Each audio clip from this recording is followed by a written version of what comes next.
Your mother bought a car for your use. Mm-hmm. That's not correct. He was there during the agreement that we made. Who is this? It's my father. He's my witness. Good. Stand up, sir. You have no personal first-hand knowledge of anything. Is that correct? No much, because... Now you can sit. What did you think he was going to say to me? This is Judy Justice. Chastity Rubio Cortez is suing her son, Christian Rubio Cortez, for an unpaid car loan, DUI fees, and tires. Court come to order. All rise. Have a seat, please. Judge, case 3130, Rubio Cortez versus Rubio Cortez. Thank you. Welcome. Miss Cortez, this is your son. How old are you? 19. What do you do for a living? Currently unemployed. I kind of just drive around and deliver food. Who is this? It's my father. Your father and mother are no longer together, I assume? No. Is he a witness for you or just here for support? Yes, ma'am. He's my witness. Okay. I'm going to start with you, Mr. Cortez. Your mother bought a car for your use. Mm-hmm. In what year? 2022. So at the time you were 17? Mm-hmm. Uh-huh is not an answer. Yes, ma'am. And what was the arrangement you had with your mother? We would buy the car and split it half and half. Explain that to me. You're going to cut the car in half? The price was $4,000, so I would pay $2,000 and she would pay $2,000. Did your mother have her own car? She did. So what you're saying is she was going to make a gift to you of the other $2,000? No, ma'am. She was also going to use the car as well. But she had her own car? She did. What kind of car did she have? She had a Ford Explorer. And what kind of car did you buy with your mother? It's a Honda Civic Coupe. What year? 2008. And what year is the Explorer? 2018. So if I were going to choose a car to drive around, I would choose the Ford Explorer rather than the 10-year-older Honda Civic. That's what I would choose. Take a vote here? Take a vote here? Yeah. Okay. Now, this is what the case is about. Your mother said you still owe money on the car. And your claim to me is you paid for half. Correct. And that's all you were supposed to pay for. Yes, ma'am. That's a pretty good story. Now, how old were you when you got your first ticket with the car? 17. What'd you get a ticket for? I was on my way home from work, and I ended up falling asleep. Fell asleep at the wheel of the car. What kind of work were you doing? I was working at a fast food restaurant. For how many hours? 8 to 10. What time of the day or night did you fall asleep at the wheel? I would say 6 p.m. Did you damage the car? No, ma'am. What did you hit? I just pushed. And that was when you had just gotten the car? Correct. Now, when did you get your second ticket? It was in 2023. What did you get a ticket for? I got a DUI. Did you plead guilty to the DUI? I did. How much was the fine for the DUI? $600. Who paid that? My mother. Well, the $600, now you're over the age of 18. $600 is your punishment for driving while drunk or intoxicated with something else. You wouldn't ask somebody to do your jail time for you. You wouldn't say to my mom, I don't like to be in jail. Could you please go for me? You wouldn't say that to her, right? No. Well, the $600 is your penalty for breaking the law. Did you pay your mother back? Yes, ma'am. The whole $600? Yes, ma'am. Is that true? That's not correct. Did he pay you anything towards the $600? Not towards the $600 yet. He's still paying off the car. He still hasn't paid it off. And the first ticket. Well, the first ticket was when he was 17 years old. Yes, ma'am. And as far as I'm concerned, that ticket is on you. Because I wouldn't have let him keep the car for a second after he had the car for a short period of time, drove recklessly, and then fell asleep at the wheel. Somebody had to have reported it. What he said, he was sleeping. Do you understand? Do you know the circumstances of that? Why don't you tell me? He was coming home from work, and he did end up driving recklessly and kind of hit an embankment, but didn't total the car or anything. Well, when did he go to sleep? Well, he was driving, I guess. I wasn't there. Well, that's what I asked him. I'm not getting an answer from him. Yeah. I mean, he got a ticket for reckless driving, and he fell asleep, so... You mean he fell asleep first? Yes. Okay. Well, I wasn't following this. That he fell asleep at the wheel. Yes. As a result of which he drove recklessly, for which he got a ticket. Yes. Because he was still driving or in the car moving when he was stopped by the police. Yes, ma'am. Now, how much are you supposed to pay on the car per week? $65. How much in total did you pay on the car? It was $2,112. Just on the car? Mm-hmm. And how much did you pay your mother in total? And then there was another $1,420, and that is for the DUIs and other tickets. So in total, you're going to show me $35.32 in payments to your mother. Yes, ma'am. Is that right? Is that what you have? Okay. Chastity Rubio Cortez claims her son, Christian Rubio Cortez, owes for an unpaid car loan, DUI fees, and tires. Now, how much do you have, Miss Cortez, as his total payments to you for everything? For everything, he has paid on the car $3,235, and he still owes for the DUI fees, the tire rims. Forget tire rims, forget tires. If you want to pay for his tire rims, that's your business. I don't care if you drive a tire without rims, but nuts and bolts in there. Not when he hasn't paid other tickets. That's on you. Well, I mean, I was just thinking he of paid $3,235. and $35. Well, not so much difference. There's a difference in $300. Now, tell me what your father is going to testify to. He was there during the agreement that we made. Good. Stand up, sir. Tell me your last name. Rubio Cortez. Mr. Cortez, I want you to think back 2 years when your son was 17. Were you and your wife together at that point? No. Where were you when you heard the discussion between your former wife and your son? I was home. In whose home? In my home. Who lives with you? My other son. What was your former wife doing there? No, I just heard. Look at me. Yes, ma'am. You were home. She wasn't there. Uh-huh. So you weren't all in the same house together. No, my other son, he goes and hang out with them. So that's how I was noticed that they was going to buy another car. So you don't have no personal first-hand knowledge of anything. Is that correct? No much because Not much. Well, that was my question. Yes, ma'am. I said you have no first-hand personal knowledge of anything. Yes, ma'am. Now you can sit. What did you think he was going to say? What did you think he was going to say to me? You said he was a witness to the agreement that you made with your mother. How's that? Because me and my brother have both told him about it. And he was... Okay, very good. Because you told your father. Was your brother there when you and your mother allegedly made this agreement? Yes, he switched between houses. Just a second. Where is your brother now? Not here. Where is he? He's at work or home, I guess. Okay. And so you mind telling me why you brought your father instead of your brother, who you say actually heard this agreement? Because he couldn't make it. He couldn't make it because he was home. He just told me he couldn't make it. Just a second. Now, you owe your mother $2,600 for the car. Judgment for the plaintiff. We're finished. Thank you very much. Thank you. This court is adjourned. You got out of the car, and he punched you. Absolutely. He proceeded to keep pounding on me. There is no indication here from you to the police that he ever put his hands on you. He beat me up. Be careful. I've been doing this for 50 years. Do you understand? This is Judy Justice. Lucretia Gaines is suing her ex-brother-in-law, Dwight Francis, for assault and a false arrest. Court come to order. All rise. Have a seat, please. Hello, Judge. Case 3030, Gaines versus Francis. Thank you. You're welcome. Miss Gaines, who is this? My witness, my twin sister, Lucinda Gaines.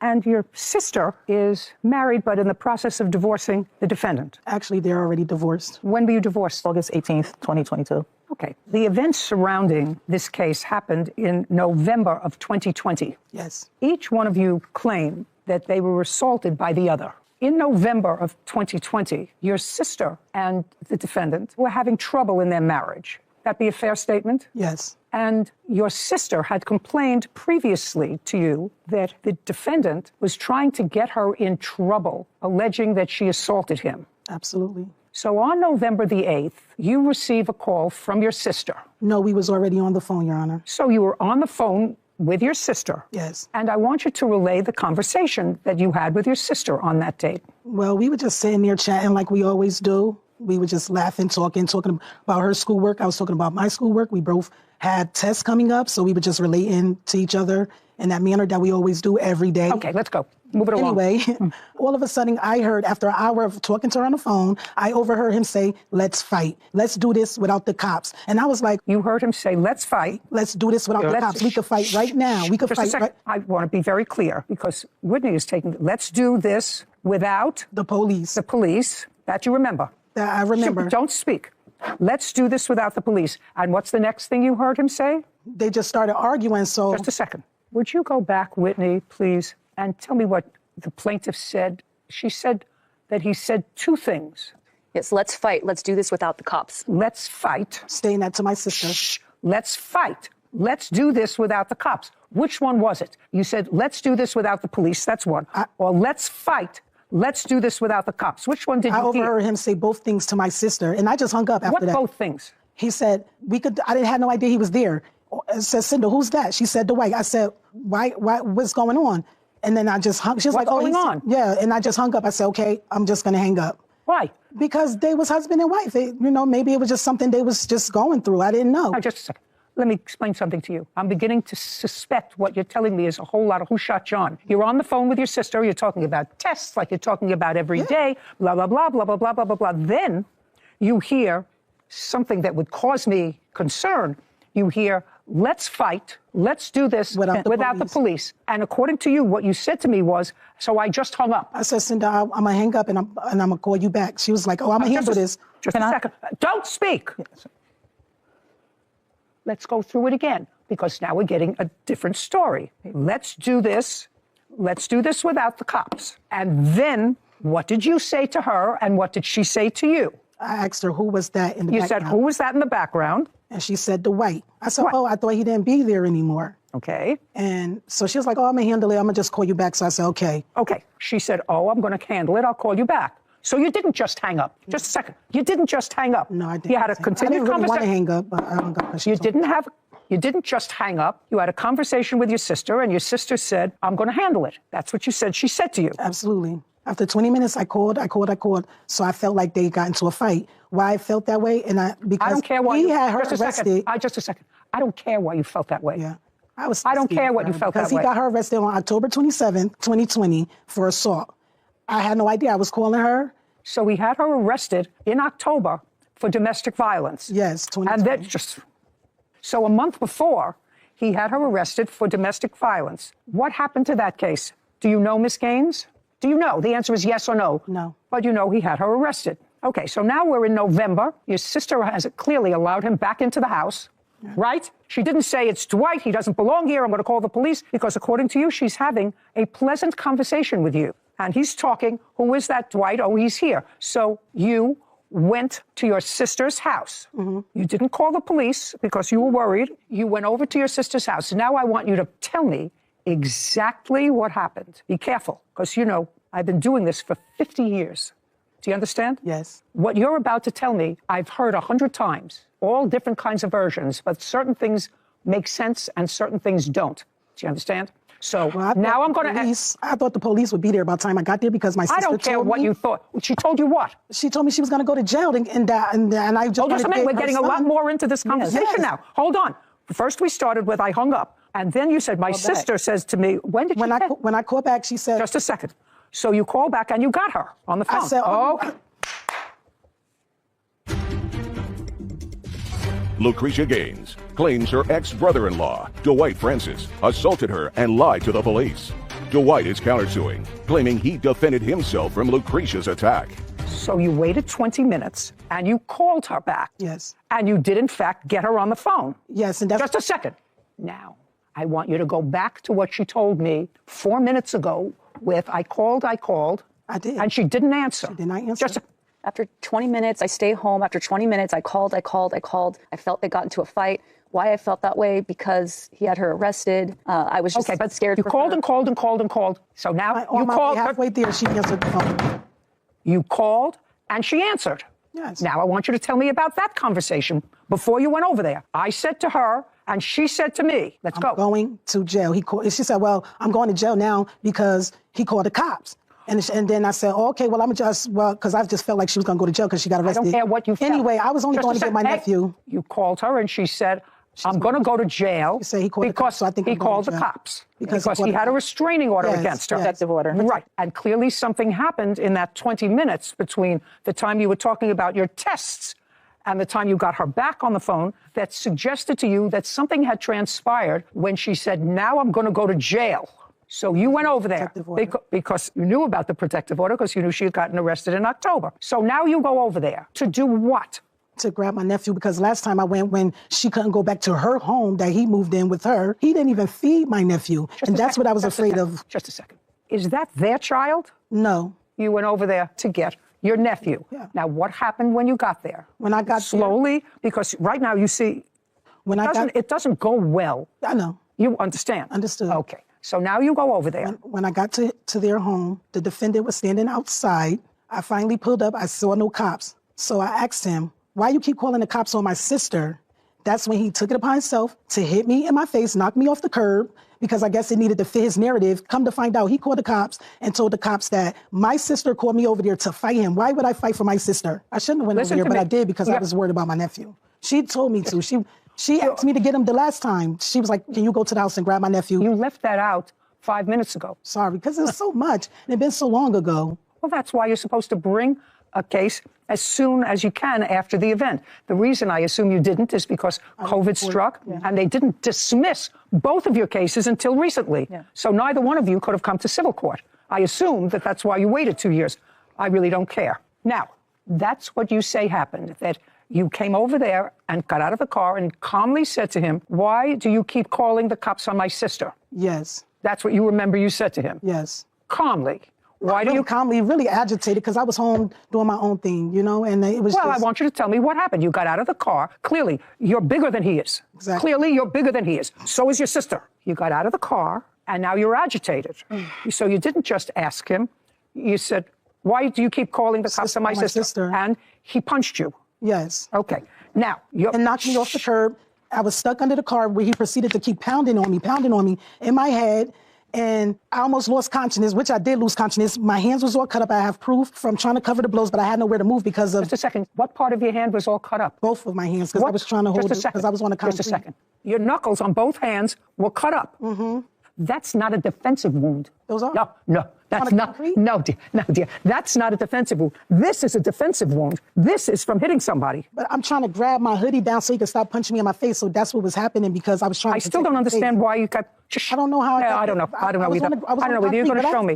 I'm going to look at all your proof. I'm just examining you first since there were cross complaints here. You're trying to speak over me. Sorry. Yeah, clearly you're not intimidated by your surroundings. That's her version of the events. She came over to the house and she asked you why you keep calling the cops on my sister. And you punched her and kept punching her until she almost lost consciousness. Now, you want to tell me your version of these events? Okay. How long, by the way, had you been in the apartment with her sister? 6 or 7 years. No. You had her arrested in October. So clearly she was arrested and she was out of the house. Is it your house or her house? Her house. She wasn't out of the house. So she was arrested and you were both still living in the house together? Yes, Your Honor. Okay. Since October? Yes, Your Honor. So you were there and she was there? Same way, Your Honor. Same way? Yes. She was released by the police and you were there, she was there, and her son? Yes, Your Honor. Is that correct? Yes. Partial. Shut up. Don't speak. Okay. So when you said, what's Dwight doing there, you clearly didn't know that they were still living together? No. Good. So now you tell me your version of the events of November 8th, 2020. Tell me what happened. Okay. Lucinda was keep coming at me. How did she keep coming at you? Like coming up in my face, like she want to fight with me. And I never want to fight at all. That's not true. If you say one more word, I'm going to throw you out. Do you understand? That wasn't me. That was her. Oh, you're easy. You're going to be gone.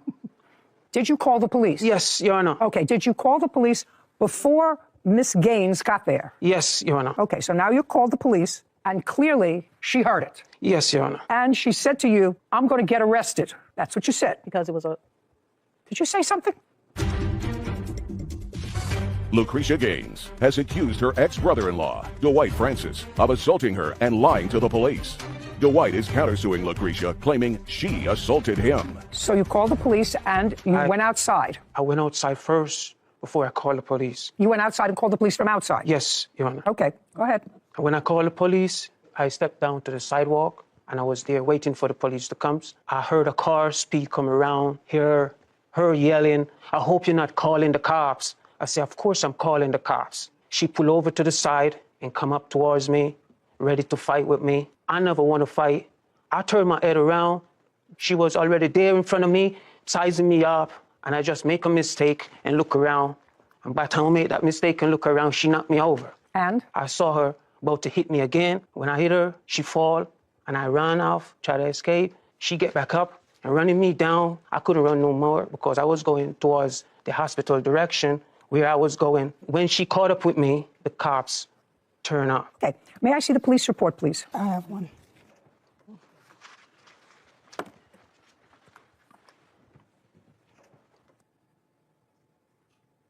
Well, it's practically impossible to determine which one of you instigated the physical part of this altercation. Each of you claimed that the other threw the first blow. Listen carefully to what I'm saying. That's what she says, and you said that she hit you first. So it's impossible to determine who hit who first. However, the police report is very telling. It says that when the police arrived, they found you on Kensington Street.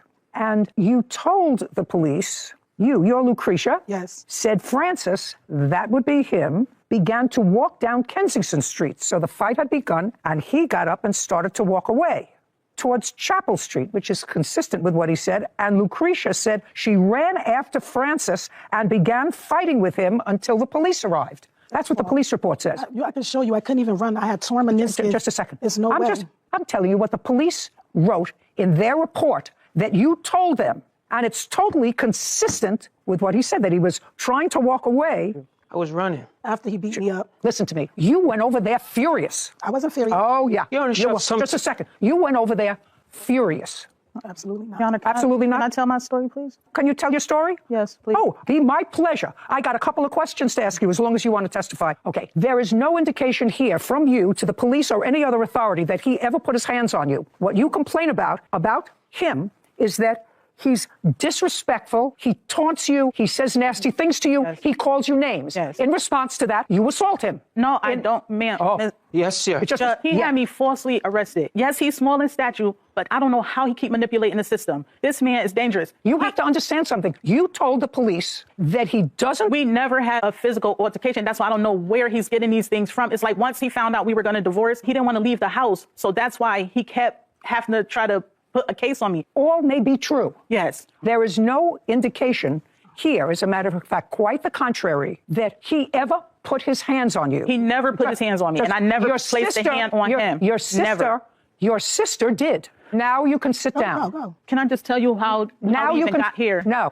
All I want to say. No, I'm just telling you. I don't care how you got here. This happened 2.5, 3 years ago. And the reason that you're here is because of an incident that had in its beginnings you going to a place where you had no right to be. Can I please show you the medical reports? Because there's no way I ran down the street. Just a second.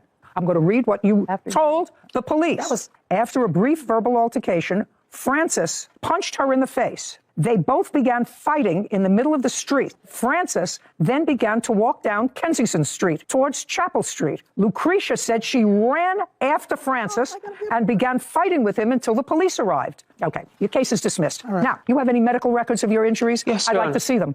I have scar to you. Just a second, I'd like to see them. I'm telling you, I did not run after him.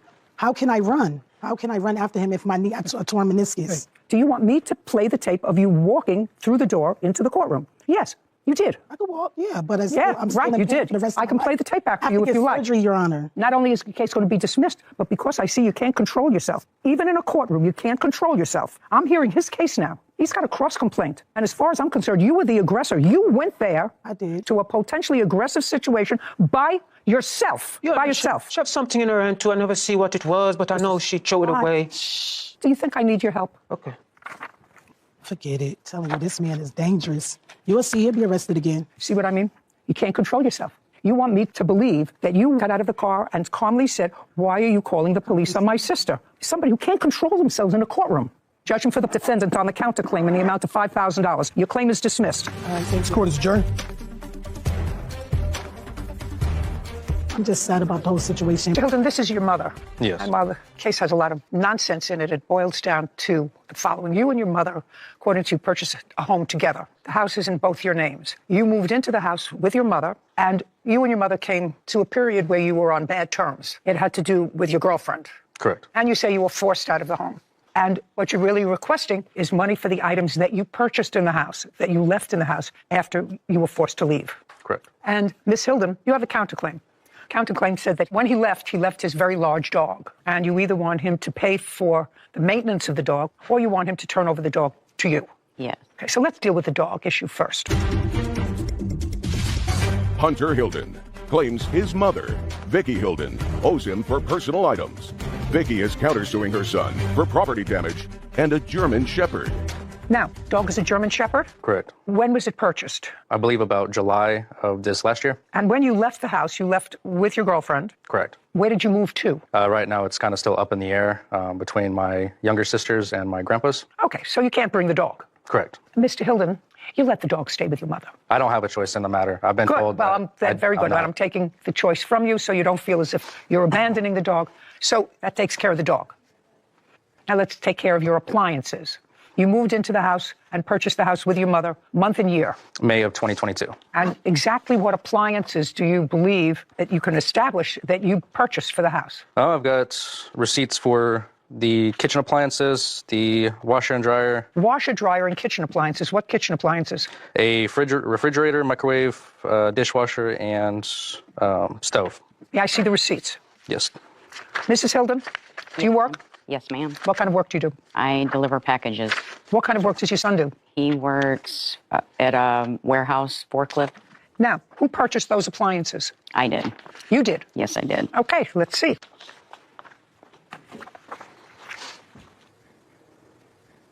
All these things were financed. Correct. Under my credit, under my name. Some of which is still being paid on. Well, who's paying for them? Me. Show me proof that you're paying for these items now, since you left in November. Okay. Am I able to bring my phone out? Whatever you like. And you're making payments to whom? To Samsung. I'd like you to tell me when you bring it up on your phone, what's the balance owing? Currently, only about $500. I've got all my statements pulled up right now. And you paid off the rest? Correct. Kevin, I'd like you to get from Mrs. Hilden her proof that she purchased these items. No, you didn't pay cash for all the new appliances, madam, of $8,029.50. I don't know what that's for. That's the money we took out for appliances. Took it out from where? From my checking. We shopped around, and that's when he decided to use Samsung credit, but we still had that cash. So what did you do with the cash? I don't know. You'd have to ask Mr. Hilden that. As far as the $8,600, that was money taken out to blow at the casino. To blow at the casino, $8,029? Yeah. No. The same month you bought a house? Yes. No, She had gambling issues. I mean, she continues to have gambling issues. Had gone through probably about $100,000 in between then and now. So. Well, your mother didn't accumulate that delivering packages. No. And you work in a warehouse. Where did you get $100,000? That's what she won at the casino. But she also put it back where she won it at. I want to know what the $8,029.50 was. I'm not buying this, taking out cash to buy Ma'am, appliances. when I put money down on the home, and I was putting money down as an investment when I did win at the casino, that was put aside, and it's an odd amount. That's because we were shopping around. We took cash directly out to shop around, but he ended up buying a bundle from the Samsung website, and he ended up applying for a Samsung credit card. So that money that was originally to go to the appliances, I don't know where it went because he had applied for credit. We were getting the appliances through delivery a little at a time. So what you're telling me is you cash this check and... It's a withdrawal slip, ma'am. No, I'm not buying any of this stuff here for cash. That's not happening. How much do you earn at your job? About $20 an hour. Okay. Kevin, can I see his phone, please? It'll be under overview or statements or down that way.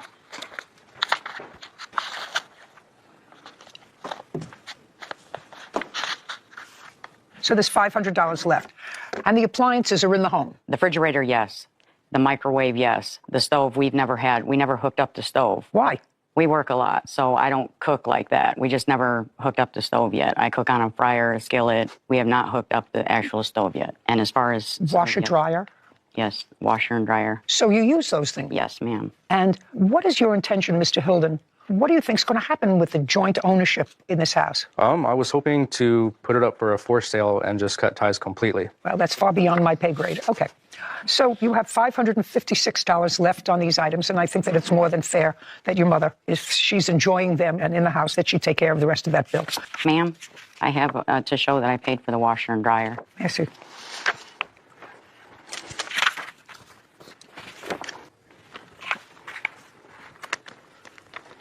$2,200 transfer from Vicki Hilden to Hunter. What was that for, Mr. Hilden? It was for the washer and dryer, yes. So what's left is, for the other items, $556 owing to Samsung. Is that correct? Correct. Okay, very easy. You're going to take care of your Samsung bill, continue to use that, and I would suggest that you hook up the stove. And on the claim, I'm awarding the plaintiff $556. On the counterclaim, you have the dog. Thank you very much. This case is over. This court is adjourned. Parties, please step forward. William Pickett is suing his former friend, Clinton Gick, for unpaid car payments and vehicle damage. Mr. Pickett, you and the defendant, according to what I've read, were friends. You knew each other. Yes. You had a car that you were interested in selling. The defendant was interested in purchasing the car. Your car was 10 or 11-year-old vehicle. Correct. Is that correct? Yes. When had you purchased it? I purchased it about a year or so prior. So you only had the car for a year. You were not an original owner. Yeah. Did you pay cash? I did. How much did you pay for the car? Roughly $10,000, $10,000. No, I want to know. I mean, you came to court today, not a roughly. Today we know the numbers. We're not talking about something that happened 20 years ago, something that happened a year ago. You bought a car a year ago. You paid cash for it, according to you. I want to know how much you paid for it. That's easy. You should have those records. $10,000. Well, now you say 10, right? Yep. Now you say 10. So now I'm going to tell you to go outside and get me the bill of sale for the car. I did not bring that. Why? I didn't think I needed it. How am I supposed to ascertain what you paid for the car, sir?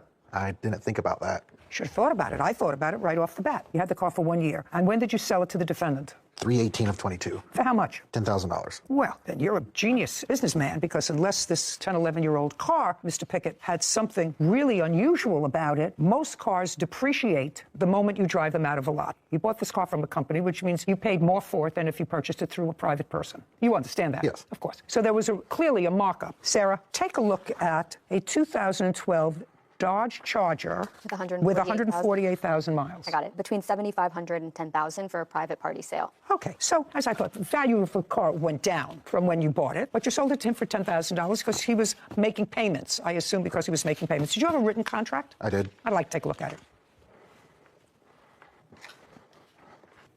Mr. Glick, how did you know each other, sir? We worked together. We'd known each other for about a year, I think, at the time the car was sold.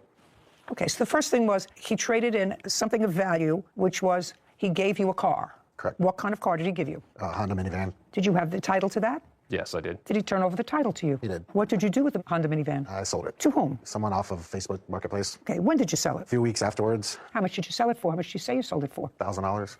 $1,200. Let's get specific, Mr. Pickett. $1,000. I'm not exactly sure what he sold it for, but clearly acknowledges at least $1,000. So this is what the lawsuit is about, and I've read your contract. According to the contract that you have here, you listed the dates, the schedule of payments, and you marked off when he paid and when he didn't. But we're going to go through the dates, and your lawsuit seeks damages to the car, repo fees, the unpaid contract price of the car, because you repossessed it and you want him to continue until he's finished paying for it, right? That's what you want. Yes, ma'am. And the defendant has a counterclaim, and his counterclaim, in effect, although he doesn't articulate it in legalese, the basis of his countersuit is that there was never any meaningful breach of the contract, and that he tried to make his payments pursuant to the contract, and that you repossessed the car without just cause, and he's counterclaiming for the money that he put into the car as equity. That's what your counterclaim is. That's correct? Okay. So far, you put in $4,000. According to this, he paid you March of 2022, April. As a matter of fact, he made 2 payments. Correct.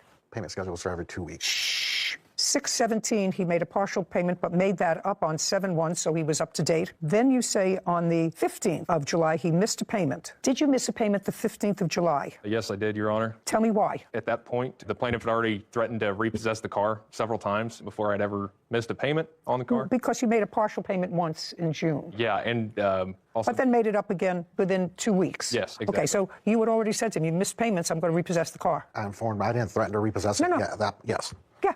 Yes. Okay, so you missed a payment on July 15th. Yes, and I informed him when I missed the payment that the reason for missing it, he had just filed for bankruptcy, and with his bankruptcy and the threats to repossess the car, I had decided that I wanted to miss, as it states in the contract, that I could miss 2 consecutive payments before repossession. I wanted to talk to a lawyer and make sure that I wasn't going to be putting even more money into a car that you weren't going to have equity in. Exactly. Okay, so that's why you missed July 15th. Yes, that's okay. correct. And it's the 29th of July, also missed. Yes. So I attempted to give Mr. Pickett a $500 payment on the 29th. He refused to accept that payment, and I have that in text. I'd like to see it. Text messages. I'd like to see it. Do you acknowledge that he attempted to give you a payment on the 29th? Yeah, he attempted to make a partial payment. He attempted to give you $500. Correct.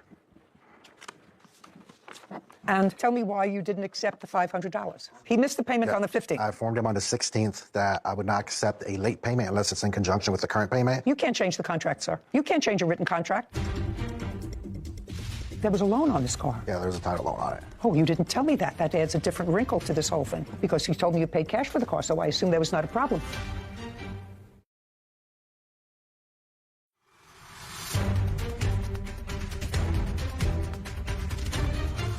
William Pickett claims his former friend, Clinton Gick, owes for car payments and vehicle damage. Clinton is countersuing, claiming William sold the car under false pretenses. Now, you had a written contract with him. If you're changing the terms, he has to agree to the terms in writing in the same force and manner of the original contract, which is this, in writing, signed by both parties. You have a contract here. The contract says he can't miss 2 consecutive payments. He wasn't missing 2 consecutive payments. He missed July 15th, and he tried to give you one on the 29th of July. If you refuse to accept it, he hasn't missed 2 payments. You refuse to accept the second one. Got it? Got it. Okay, well, I see the interchange, Mr. Pickett, and the interchange clearly says you're paying your $1,000 today or returning my car. He says, I'll be giving you my $500 payment that's due today. Then you changed the contract and you said, not acceptable. You're behind $500 and a late payment will only be acceptable with a current payment. Is there anything about that in your contract? There's not. Okay, so if it's not in your contract, it doesn't exist, and you had so far no reason to repossess the car. Did he try to make a payment to you in August? I think one other time between the time I repossessed it. Okay, well, you had no reason to repossess it so far unless he missed 2 consecutive payments or unless he failed to keep insurance. Did he fail to keep insurance? I have never been given proof of insurance. This doesn't require that you are given proof of insurance. Or not. This doesn't say you require proof. Did you have insurance on the car? Yes, I did, Your Honor. Through whom? Erie Insurance Agency. Okay, and you have no information to the contrary? I don't. Okay, fine. So at the time you repossessed the car so far, Mr. Pickett, you didn't have basis under your contract to repossess the car. There was also other terms that I believe he had violated. Well, let's hear them. So far, he didn't miss 2 consecutive payments. Had you filed for bankruptcy? I had started filing for bankruptcy, yeah. Is that completed? Still hasn't been discharged yet. I think I have another month or so. Was this the first time you filed for bankruptcy? Buyer misses 2 or more consecutive payments. Buyer fails to maintain full coverage under insurance. Any significant damage to the vehicle that is not repaired in 30 days. Did you notify Mr. Glick of any damage to the car? Give him notice and say, pursuant to the contract, it has to be fixed in 30 days? We had talked about it when he came to drop off one of his payments, and he said... Well, give me a month. It was... A month and a year. It was in June. June of 2022, he came over to drop off a payment, and that would have either been on June 3rd or June 17th. Correct. Okay, and tell me about the conversation. I said, hey, there's a dent in the front now. He said he'll get it taken care of. At that point, I didn't really inspect the car. Because well, I don't care what you didn't do. Yeah. I want to know what you did. Yeah, I told him, it needs to be fixed. And he said he'll get it taken care of. Okay, and? When I repossessed it, it was still there, as well as more damage. Okay. Did he talk to you about the dent in the front? I don't recall that conversation ever happening. There was text messages sent to me about damage to the car. The car had dents and dings all over it when I got the car. I mean, the front bumper even had significant damage to it. You repossessed the car at the end of August. Where is the car now? At my house. What's it doing at your house? I was just sitting there for the moment. Well, what's your intention to do with the car? Give it up in my bankruptcy or repair it and keep it and pay it off. Who has the title? The title loan company. So there was a loan on this car? Yeah, there's a title loan on it. Oh, you didn't tell me that. That adds a different wrinkle to this whole thing because you told me you paid cash for the car, so I assume there was not a problem. When did you take out a title loan on the car? I took out the title loan. Month and year? One of them was in December of 21. Did you know that there was a title loan taken out on this car? I knew that there was one. I didn't know that there were multiple. I don't know. But yeah, I did know there was a title loan. Did you know in what amount? No, I was never. Well, that's pretty dumb of you. Yeah, I agree. Well, because if you're buying something free and clear that he owes nothing on, that's one thing. How much was the title loan? Roughly $6,000 is what was owed on it still at that point when he bought it. How much did you pay off? A few thousand by that point. It's super high interest. Okay. Mr. Pickett, your claim against the defendant is dismissed. I'm now entertaining his counterclaim. Do you understand? Yes, you get stuck with this car. Now, problem is, you drove this car. Yes, was it your primary source of driving the car? Yes, it was. Okay. For 1, 2, 3, 4, 5, 6, 7, 8, 9, 10 months, right? Yes. Okay. So, Mr. Glick, this was your primary vehicle. How much do you think it would cost you to rent a car per month? Per month. Give me a figure.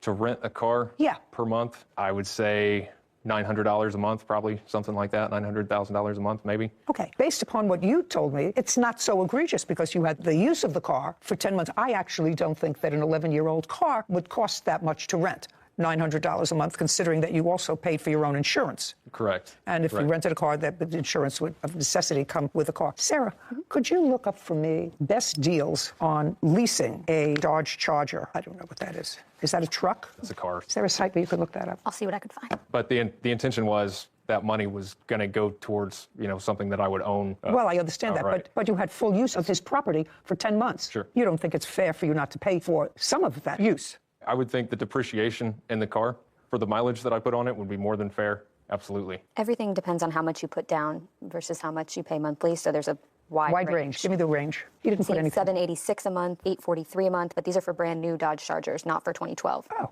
So. Okay. And according to you, the current low price on this car is $7,500 a price. For a private party. For a private party, low price, $7,500. Yes. So you're going to resell this car. And the car is currently in working order. And the low price on that car is $7,500, right? Yes. And he's already paid you $5,000. Yes. In order to break even, if you sold that car, all you need is $2,500. Correct. So I think that it's more than fair to give you credit for the $2,500. from what you paid. Okay. You paid $5. Half of that seems to be a more than reasonable figure to have full use of his property. And he repossessed the car. I don't think he had any basis to repossess the car, which is why he dismissed his case. And you certainly don't want to get involved with bankruptcies and payments. So you don't want this car back, because getting this car back will be more trouble for you than anything else. Exactly. I absolutely understand that, because then you're dealing with his creditors and whatever. I'm not trusting that whole situation. And even, I don't think that you paying $2,500 towards the rental of the car over a 10-month period is unreasonable. And then he's whole. Then if he wants to spend money to have the car spruced up before he sells it, well, maybe he can get $8,500 for it. And then he's whole. So now everybody's happy. Judgment on the counterclaim for $2,500. We're finished. Thank you very much. Thank you, Your Honor. Thank you. Ms. Smallwood, you and the defendant are neighbors. Yes. You probably share a common area either in the front or the back. You have small dogs. I think you have a large dog or two. Two of them, yes, ma'am. Hmm? Yes, ma'am, two of them. And it is your claim that one of his dogs attacked your dog on your property. The dog was injured. You want the defendant to be responsible for the vet bills that you had for your dog. Yes, ma'am. How long have you been neighbors? I've been living in the neighborhood for 23 years. And what about you, sir? Two. Do you own your own home? Yes, ma'am. And you? I rent it. Are you familiar with Mr. Moon's dogs? Not at all, sir. Have you ever seen them before? No, ma'am. You mean in the 2 years that he's been there, prior to this incident, you've never seen his dogs? They live in a back cul-de-sac from where I am. Do you have adjacent property? No, ma'am. He lives maybe about, I want to say almost a mile. Really? Mm-hmm. Is that correct, sir? I guess so. I don't know exactly where her house is either. Well, so you don't have adjacent property. We just live in the same neighborhood. How did your dog get out? Is not an answer. Yes, ma'am. So the one... Try to speak up. I guess it jumped over the fence. What kind of a dog is it? A pit mix. On what day did it jump over the fence? About 2 months ago from today. Has it ever jumped over the fence before? It has. Then you don't have a big enough fence. Well, she climbs the fence. It's not that she just hops over it. She actually literally climbs it. And you keep her inside. Then you keep her outside if she wants to be outside, and you keep her on a chain. Yes, ma'am. Because if you were aware of the fact that your dog can get out from over the fence, then the dog is not in your control. Correct. On what date was your dog injured? May 10th. Of this year? Yes, ma'am. Did you see the incident? I didn't see it right away, but as I set the dogs out to use the bathroom, went back in the house, put some clothes on, heard a commotion, went back outside, and that's when I seen the first attack. And I yelled at the dogs, and they took off running down the street. How many were there? 2. Were they pit bulls? Yes, ma'am. To my knowledge. What color were they? White. Is that the color of your dogs? Yes, ma'am. And they were together? The two of them were together? Yes, ma'am. You say that was the first attack? Right. So your dog was okay? Well, he was laying in the ground. I ran in and put clothes on. I yelled at him. The dogs took off running. I come back out to get him, but he's on the other side of the yard. I have a half acre, so he's literally on the other side of the yard. Your dog or his dog? My dog. After I seen the video, I wasn't sure how he got there, but the animal control say I don't have a case unless I have video. And I looked at the video. Where did you have a camera? In your backyard? In my front yard. You have that video here? Yes, ma'am, I do. I'd like to take a look at it. Is that your yard? Yes, ma'am. And that's your dog, sir? That's my little one, the black and white. The little one is your dog, but the big one is his? Yes, ma'am. Considered.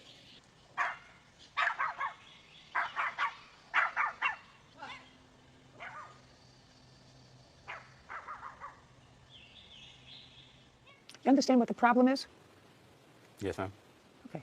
So why don't you, Mr. Moon, tell me what the problem is? So I think she was there to prevent it, for one. So there's other videos too, but she came out, she shushed my dogs away, they ran off, and then she went back inside and left her dogs outside with no leash or fenced in. That's in her property. I went back. How do I know what? That's her property. How do I know that's her? There's no property lines or nothing? No, that's her property. Okay, well. That's her property. You live like half a mile away. Her dog could have ran out of her yard. He was like halfway out in the yard or field or whatever that was. You know, I mean, her dog came out barking at my dogs. And if he really would have wanted to hurt the dog, then he could have killed the dog if he wanted to. I feel like he was more Just a second, more playing. Just a second. That's an interesting statement. He could have killed her dog if he wanted to. Right. That's an interesting statement. Did you see her dog? You know what kind of dog hers is? No, I mean, it's a little Schnurdiger. Right. Right? Little one, maybe 5 pounds, maybe 6. 3. 3 pounds. Okay. You think that if her dog, and then you've got a little Pekingese? That's Pomeranian. Pomeranian. Yeah. It's got a little Pomeranian. Do you think that if those dogs got out from their fenced yard, like your dog, do you think if they came across your dogs, they could kill it, or both of them? You think they could? No. Okay. Let's take it a step further, Mr. Moon, because you're not giving me the answers that I want to hear. So let's take it a step further. Do you think that if Miss Smallwood's 2 little dogs got out, like your dogs got out, and they came across a toddler playing in their backyard, do you think her 2 little dogs could kill the toddler? Probably not. Could yours? Probably so. Probably so. So do you think that you have a greater or a lesser responsibility as the owner of dogs that are capable of killing a human being? You think that you owe a lesser or a greater responsibility to society as a whole to make sure that those dogs are within your control all the time? You want to be a fool and own dogs that are capable of killing, you have to be responsible. Just as if you had a wild tiger, you wouldn't leave it out in the backyard in a fence that it could climb. And later today. Is that what they call it, installation? Yes, ma'am. Usually refer to furniture as installation. I never knew that they referred to a wig as installation.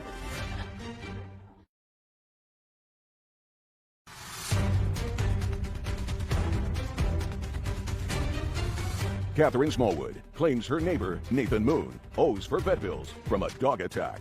So you think that you owe a lesser or a greater responsibility to society as a whole to make sure that those dogs are within your control all the time?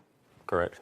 Well, since then, And what you told me, I'm still venting, because for those people in the world that decide that dangerous dog breeds, those dog breeds that have been deemed dangerous in every state in the United States, and insurance companies won't insure you if you have certain breeds of dogs, and yours are within that little group of dogs.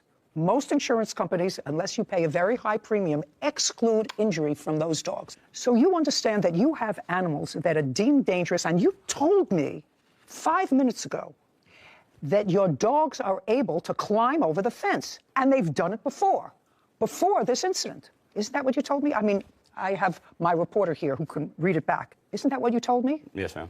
Well, if you agree with me that your dogs are capable of causing death to a human being, and that your dogs have been able to get out from the enclosure that you prepared for them, then there is no question that you are responsible for any damage that your dogs do to another dog, to a child, to an adult. You want to be a fool and own dogs that are capable of killing, you have to be responsible. Just as if you had a wild tiger, you wouldn't leave it out in the backyard in a fence that it could climb, because if you did, you would be responsible if it ate 3 people. Do you know how many people pit bulls killed last year? They just killed another one in New York. A woman ate her. So you want to be a fool and have a dog like that, you're responsible for any injury it causes. I also have pictures of the injury. I'd like to see them. How much were your vet bills, Miss Smallwood? The vet bill was $1,421. And I'm going to tell you this, Mr. Moon. So there's no question you're responsible for her vet bills. No question. But because you told me that your dogs had gotten out before and you didn't remedy that situation, I'm tacking on another $1,000, which is what she's requesting. And while it's not for pain and suffering of the dog, because I'm precluded from giving you that kind of an award, it's a deterrence for people who have dogs that can kill, to keep those dogs under their control all the time. And if you don't want to do that, get a Pomeranian. We're done. $2,400. Judgment for the plaintiff. This court is adjourned. Our dogs weren't on leash or in a fence either. Well, I'm glad she understood the dangers of pit bulls. She was just requesting the vet bills. Glad she seen the case going my way. I mean, she just wanted the money and said that her dog was injured. Just hurts my heart still. I wish I could have had more control over my dogs. To see him, slung around like a rag. Man, sorry. Contain your animals. Yeah, one thing you picked up on but didn't quite name it was that when he knew his dog was capable of climbing over his own fence that he had enclosed the dogs in, he was on notice from that point forward that his dogs were capable of getting out of the yard. He knew that they had potential to be dangerous dogs, and he chose not to do anything about it. And you can't claim anything was an accident after the point where you were put on notice. So I agreed completely with your judgment. A, I'm glad you agree with me, and B, I'm glad that the money was well spent on your education.